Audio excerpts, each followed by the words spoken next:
จะสาวเขาจ่องยามเพียวจันจอมพุทธมึงได้หรืออำไปยามเพียวยามเพียวมีอะไรปะโอ้อย่ารู้หน่อยกาขึ้นปางพึกพ่อหน้าเจ้าสาวเขาเฮ็ดแอมว่าน่ะพีทรีไปนับไปสายอันนั้นเนี่ยอันลูกเห็นแอมวันจังมีเป็นพีทรีละลายเนาะแอมวันมีเนาะเปิดถึงแอมวันแอมทูมาได้ดีจันจอมเนี่ยตีใกล้ๆไรกว่าครับอันเจ้าเขาอันยามฮอดจันจอมพุทธเมืองได้มา2-3 ตัวนั่นเจ้าเขาอยู่เมืองสาราอยู่ตั้งแล้วเมืองสัตว์เนาะเมืองสัตว์เนี่ยจองหูจักเจ้าสาวลงเกียงเมียวมาหูจักเนาะ นั่นเป็นอาจารย์หลวงเฮานั่นนะอาจารย์หลวงเฮาไผ่เด็กหลวงนั่นไผ่เด็กหลวงเด็กธรรมอยู่ในนี่นะเป็นตาไรตาของป้างนั่นแต่เรื่องในจังว่าเจ้าคู่หลวงว่าเฮามาเปิดพุทธคอลเลกที่เจียงตุงเนี่ยจังยามเพียวที่จ้องที่เจียงตุงที่วัดยามเพียวเนาะต่างวันchứngว่าเฮ้ยตัวเลี้ยว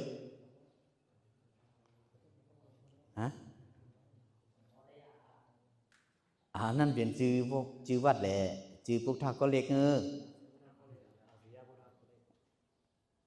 ไปเตรียมทวนแท้อากาพิทชาอาเชียบุติสคอลเลจเนาะจองมีพระสอนทำดีนะเมียตีเจียงตุงในเยื่องอันนั้นนะเดี๋ยวหลีกหลงหลีกทำนะหลีกหลงหลีกทำในเฮียนหังพอเลยดีกรีจบหังพอเลยบ่อยจังปืนหังพอเลยปริญญาปนติปันดิปโลมาพอยาวกับปริญญาตรีเห็นไหมกว่านั้นนะตีจันจำพุทธเมืองได้ในพอเห็น3 ปีในปันปริญญาตรีนะเด็กทำเด็กหลวงเนี่ยนะอันนี้ มันลึกนะมันคุยว่ามันมีเตรียมเฮาเว้ยนะนอกเมืองก็มีนอกเมืองก็มีเจ้าขออันยามติดทำยำฮอทำวิสันdùngมือด้วยมีอีกอะไรที่สีป้าจมค่ะอันนี้เจ้าเขาหลุดเลยขึ้นหลัดเนกันนะดอกห้องเฮียน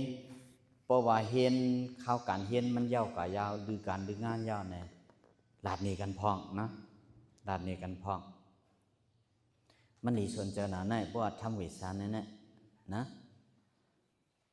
อันยำเตียดทำวิสานเนี่ยเป็นหมู่เลิก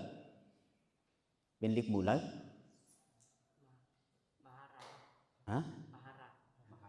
มหาราชเป็นพระก็เตรียมนั่นจ้องเจออย่างนั้นนั้น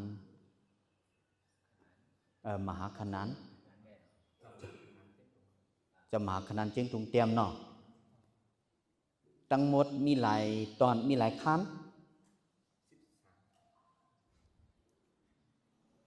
อันเจ้าคู่ตกแต่ปัญญามซาเสียงปันจิ้งตุงเฮ็ดออกมาลองหลีกทำเวสันเมืองจิ้งตุงนั่นจองว่าอะไรอ่านจองว่าอะไรรู้ที่จันจอมพุทธเมืองได้ห้องมีสุขใจมานะมาหามาอ่านมารู้นะนั่นลัดไว้นั่นขั้นเด้อลัดลองสังเนี่ยนะปอยาอันขั้น จุจะกาปุ่งหน้านั่นน่ะตั้งในห้องว่าพัมเนี่ยเนาะปู่พัมจุจะกายว่าก็จุจกนี่ชื่อในเขาหลุเลยฮู้ในนะฮู้ลองเฮาฮู้ลองเปิ้นในว่านะในย้อนเปิ้นว่าในตุงวงเฮาเนี่ยเฮาได้เฮาเป็นไต้หนึ่งกันเนาะก็อันความนี่ก็ภายหนึ่งเลยภายหนึ่งมันแปลกกันอีดนะวัฒนธรรมก็มันแปลกกันอีดเจ้าคู่ลงยามกะฮอตลาตียินเจมุตะกะสูตียันกุงมันเจ้ากะฮอว่าหางานเนี่ยมูลาตามโพยินเจมุตามโพนี่ว่านะมันมีกาขันตั้งสองอันนะยินเจมุตันโพเนี่ยนั้นบอกว่ากาขันวัฒนธรรมมูลาตันโพเนี่ยนั้นบอกว่ากาขันอันร่อนธรรมมันนะร่อนธรรมมันเอาใครว่าในธรรมวิสัยเนี่ยมันมีดังนามือมันมีดังนามือเพราะว่าเมืองจิงตุงหือนั่นก็ตั้งปอดเมืองพงเนี่ยบางตีกาป้อมเลยตั้งธรรมวิสัยเนี่ยมันไปเต็มโพนว่าอันนั้นมันเป็นพิงทุ่งก่อนเนี่ยนะย้อนเปิดพิงทุ่งในสิแล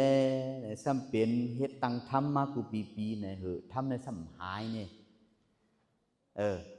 บอกว่ากาขันพิงทุ่งนั่น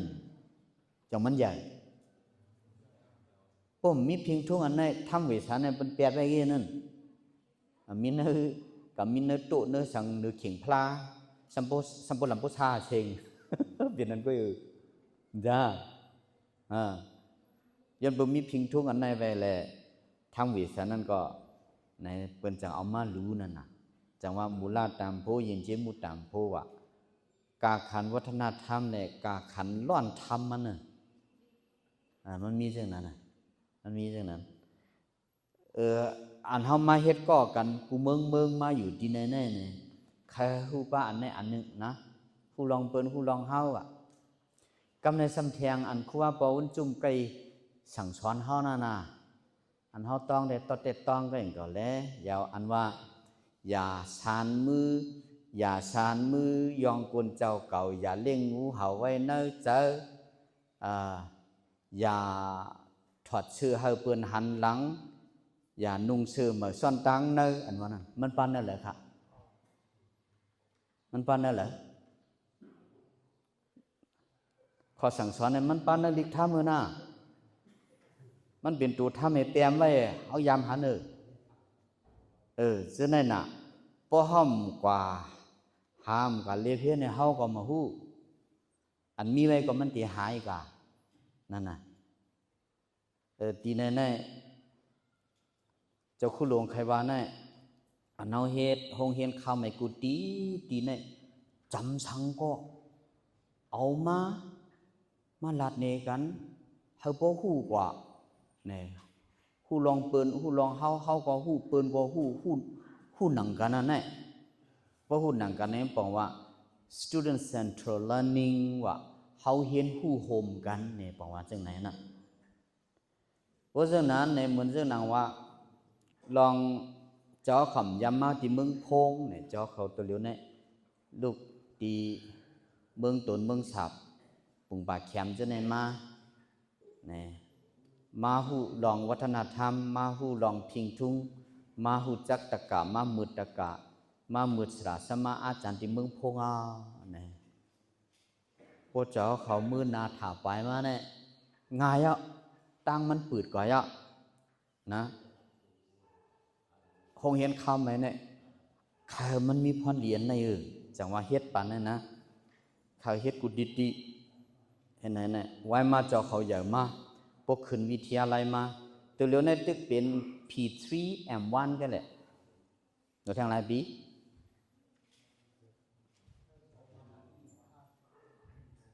หนูทาง5 ปี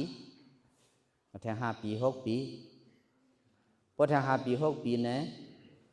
แต่ละคืนในวิทยาลัยอันนั้นเนี่ยเขายังอ่านจังนั้นเนาะนะวิทยาลัยที่เหลือเจ้าเขาพวกต่างทีมมีก็มาขึ้นที่จันจอมนะพ พอยอนั่นเนี่ยตอบเขาบ่ตอบเขาในเฮาสิฮับกาหือเนี่ยเฮาสิเลยตุ้ยครูสอนให้ฮับนี่มียังอันจังไหนครับ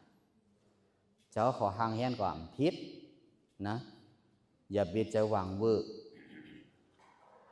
ลักสูตรอันเฮาวางปันในเฮ็ดกว่าแคมๆเฮาก็เฮาหมออันเฮาหมอนั่นก็ลาดนี้เปิ้นเฮาบ่ไล่นี่แต่เลยเล็บเห็นว่าติ๊กๆนะนั่นแหละอันฮู้จักจะเสียสุขมีอะไรปะ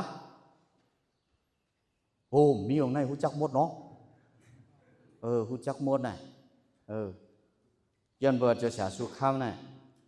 เฮียงเลยเปิ้นฮู้จักน้ำน่ะคัดจะฮู้ลองเปิ้นฮู้ลองเฮานั่นน่ะปอมาดังจริงตุงปอดอกคงเนี่ยจะเสียสุขเนี่ยหมดลาดป้าความไผ่เมืองไผ่ยังก่อนเนอความลือความขืนก่อนเนอจะเสียสุขเนี่ยมโหตะลาก่อนเนอเพิ่นคัดเจอจังนั้นเนอนะแต่ว่าเปิ้นฮู้จักน้ำอันเฮาต้องเพิ่นจึงด่วนเขามอกเจื้อนสันดิกใต้ในกาตีไล่คาเนี่ยอันฮู้จักจะเสียสุขมีวะด่วนเขาจังนั้นจังนี้จังฮู้จักจะเสียสุขเจ้าสุขจังฮู้จักหนออันฮู้จักจะเสียสุขมีฮู้จักย้อนสังเมตตาไว้วางอันไรมีเผอเอาไรกูก็หนอเมตตาไว้วางไรวะมาได้เลยเมตตาไว้วางเมตตาไว้วางกูขุนนาง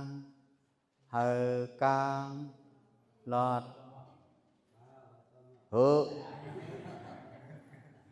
มาหวัดเลยเม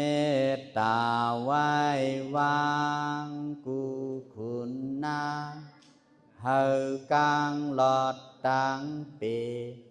เมตตาเจอเฮาห่มหอมเป่า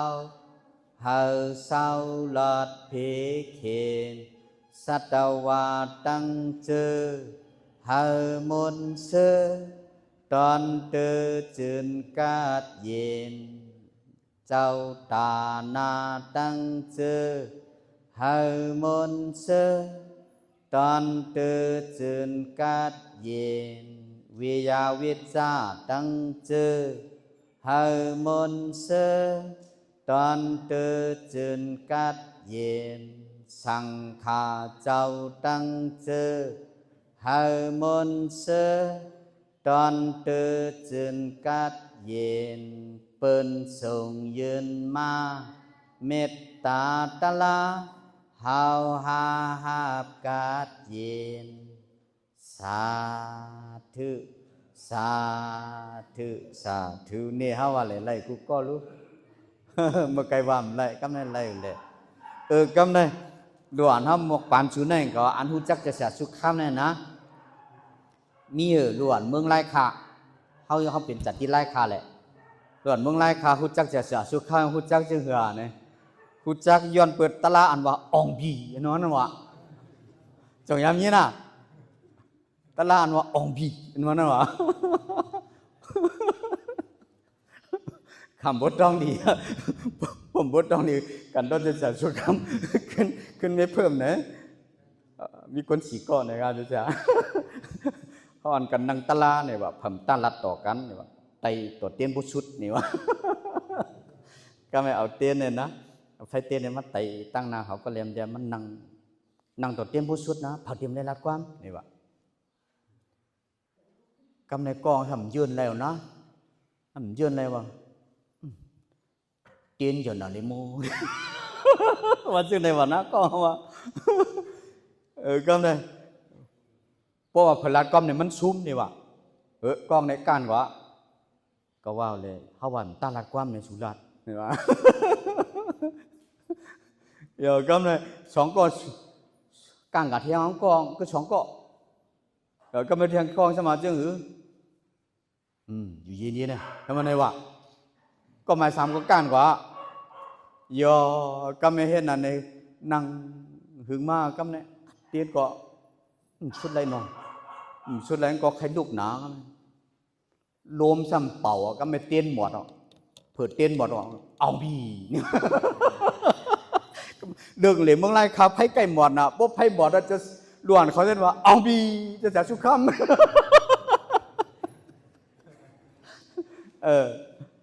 เพราะฉะนั้นมันเกี่ยวเขาจำใจกันก่อนนี่นะเขาจำใจกันนี่จะมาใครมาปัญหาเราเห็นขมือแน่ๆเขาเฮ็ดก่อกันเขาว่าปุ่งปากแคมมีสังเมืองตนมีสังเมืองสัตว์มีสังนั่นน่ะเมืองตนเนี่ยอันทัดที่เชียงใหญ่มีรู้ทัดทางนั้น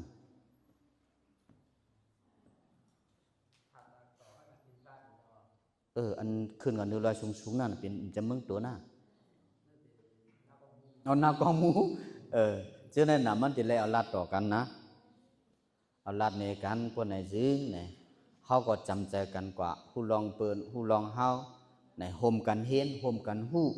โฮมกันกินจังหวานโฮมกันหามจังเบาเนี่ยเขาว่าเลยมาปันแห้งจอเขากุตนกุป้าให้อยู่ดีซื้อสาธิกรรมที่ค้าเฮาคาเลยทอมเอาหัวตัดจะสาธุคำเฮาคากำเนี่ยสาธุคา